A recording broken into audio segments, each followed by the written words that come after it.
The district planned for 110, but tonight there were more people than chairs. Good evening to you. Here's something you don't see often: phone books with the bold message taxi service. I tell you, all the streets around this area are blocked. It was even tough for our crew to get here to the staging center. A spokesperson with St. Paul Public Schools said they have 9 resource officers. Closer to home, we're learning more about the man named a person of interest in the 1989 abduction of Jacob Wetterling. That man seen here, authorities say, is 52-year-old Daniel Heinrich. Closed door talks today as the mayor of St. Paul and leaders of Black Lives Matter discuss Marathon Weekend.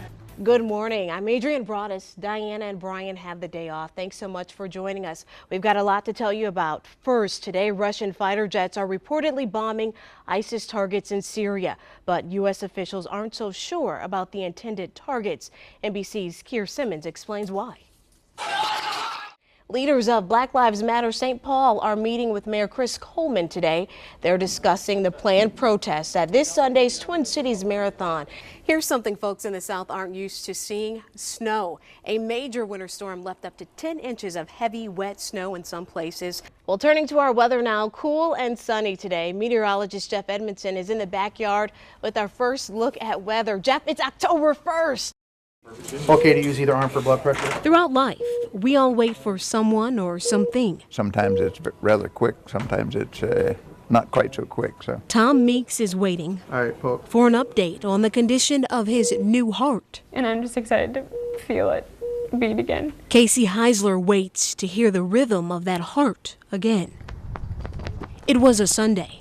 The phone call came at 4 a.m. Do you have the right guy? Like, are you sure it's Matt? Her brother Matt was a student at the University of North Dakota.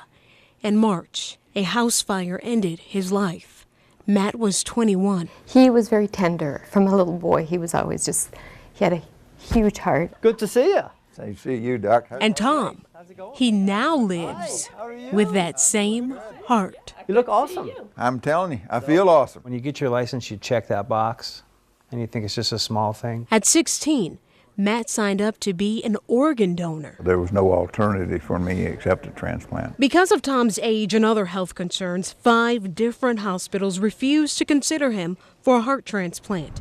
But the Mayo Clinic gave Tom a lifeline, putting him on a waiting list for a new heart. I am tickled that I'm doing as well as I am. That's Tom, 2 days after he received that lifeline, thanks to Matt. Proud of Matt. Really proud of Matt. The heart that I grew up with and felt in all of my hugs when I hugged him, that it's still out there somewhere. Today is finally here. Long awaited, by the way. Long awaited. Pretty excited about this. Obviously, in my case, they're always going to carry a very, very warm spot in my heart. 8 months after Matt died, Matthew's dad, Jared, his mom, Cheryl, and younger sister, Casey, embraced the heart they love. Wow. Hi. You must be Casey. Cheryl. The waiting Nice to meet you. is finally over. One more, Jared. Hey, oh man. I woke up this morning and told So nice to meet you. Matt that Mom and Dad's coming today. This is his graduation picture. Both families shared memories Is this you? and created new ones. Add friend. Because of Matt, Oh, what a good picture. Tom gets more time with his wife, Ann, and their 4 grandchildren. Would you like to listen to your brother's heart? And the Heislers get to hear from Matt again. A sister who only wanted to feel her brother's heart now gets to hear it.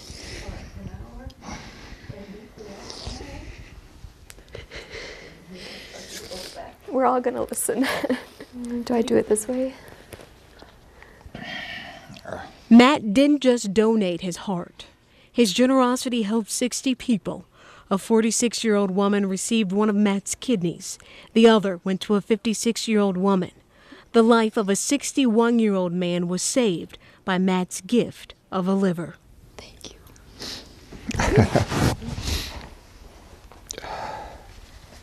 Thank you. Oh, believe me, it's my pleasure. Last one, Tom. All right. Comfort found in a moment, well worth the wait. That's awesome.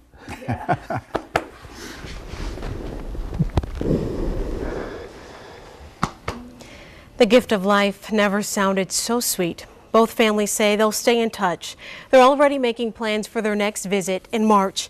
Now that is around the anniversary of Matt's death, and it's also Tom's annual checkup. By the way, a heart defect ended the life of the Heisler's firstborn. Alicia was just 4. Now, they wanted to donate Alicia's organs, but were unable to because she was so sick. But that is not the case for everyone. We have volunteers with LifeSource here to answer questions you might have about organ donation. You can also find out how you can register to become an organ donor. The number to call is 888-546-8811. 888-546-8811. And Julie and Randy, I have to tell you, the Heislers only agreed to this story because they wanted to get the message out about organ donation. The question Tania and her family raised tonight: could the officer have apprehended her in a way that didn't result in a shooting? They coming down the middle to get the bullets out. Tania Harris says these scars left by bullets are now linked to her journey. One bullet, It kind of split my liver a little bit. the other. It had fractured my hip bone. But she says her invisible scars are the hardest to heal. The more I talk about it and express myself, it's helping me get over it more. It happened April 16th. Harris says a Robbinsdale police officer shot her 3 times. Police say the officer fired twice. Harris's mother initially called 911 to report an unwanted person outside this apartment complex for a verbal fight. But Thursday, after a 4-month investigation, Robbinsdale police issued a statement saying in part, quote, "The shooting was justified under Minnesota's use of deadly force statutes." That investigation included talking to witnesses and officers on the scene. When the officer fired, police say Harris was holding this 8-inch butcher knife. She yells out, "I'm going to kill you." That's the voice of Robbinsdale Police Chief Jim Franzen. He didn't want to talk to us on camera. He agreed to explain these still images he created from the dash camera in the police car. The officer starts backing up. She's within 5 to 10 feet of the officer, and that's when he fires and stops the assault. Speaking through her attorney, Harris insists officers used excessive force when they shot her. The 18-year-old is now facing second-degree assault charges. Who can I trust? My mom called them to protect us. Meanwhile, Tania doesn't deny being armed with a dangerous weapon. She says she had that knife in her hand for protection. Oh. This pain It feels like it's crazy in my bones. is temporary, Oh my gosh. but scars left behind Such a fighter. run deep. It was a tough day. Bruce Niskakin and his wife Becky had 3 children under the age of 3 when she was diagnosed with stage 3 breast cancer. She was 31. To say that I was an emotional basket case would probably be an understatement. After 16 rounds of chemotherapy and 28 radiation treatments, a double mastectomy followed. I really didn't look in the mirror that much. It just doesn't feel normal. I don't look normal anymore. Reconstructive surgery left her with scars and no nipples. She's now getting a tattoo to cover her scars. But she's not alone. The 6 women inside Twilight Tattoo beat breast cancer. Together, they say they're one. We all in here for the same reason. Cover up from the breast cancer. Luella Williams Just one breast the 3 times. is the oldest survivor.